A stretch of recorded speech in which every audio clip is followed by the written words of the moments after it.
Hirap na hirap din ako yun. So yun eh. Yung pagpaparal, tumigil na yung 4. 3 na lang yung nag-aaral sa akin kasi hindi na kaya. 8 taon na ang nakalilipas mula ng paslangi ng riding in tandem gunmen ang asawa ni Joraline Fuellas. Anya, kabilang ang kanyang asawa sa listahan ng mga sinasabing sangkot sa iligal na droga sa kanilang barangay sa Maynila. 11 anak ang naulila ng kanyang asawa.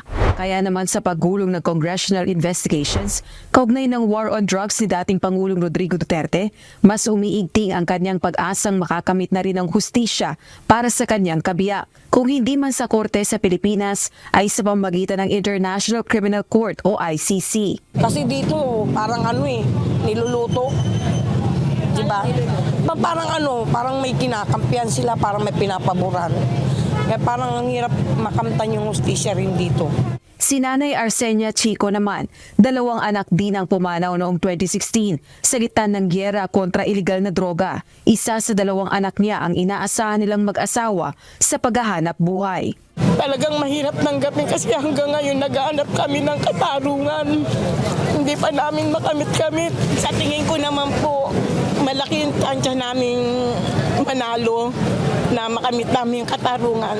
Ang mga labi ng mga kaanak ni Nanay Arsenia at Joraline kapwa nakahimlay sa isang columbarium na tinatawag na dambana ng paghilom sa La Loma Catholic Cemetery sa Caloocan City.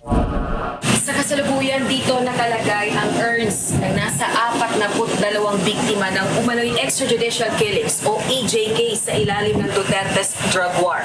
Itinayo ang dambana sa paghilom sa gitna ng patuloy na paghingi ng hustisya ng mga pamilya ng EJK victims.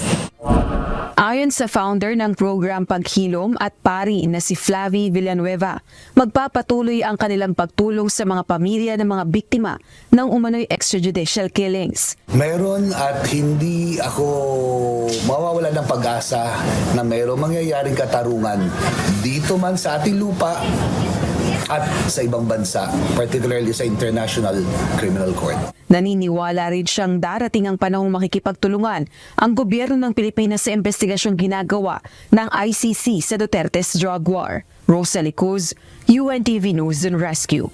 Diyos ang aming sandigan, serbisyo publiko ang aming pinahahalagahan.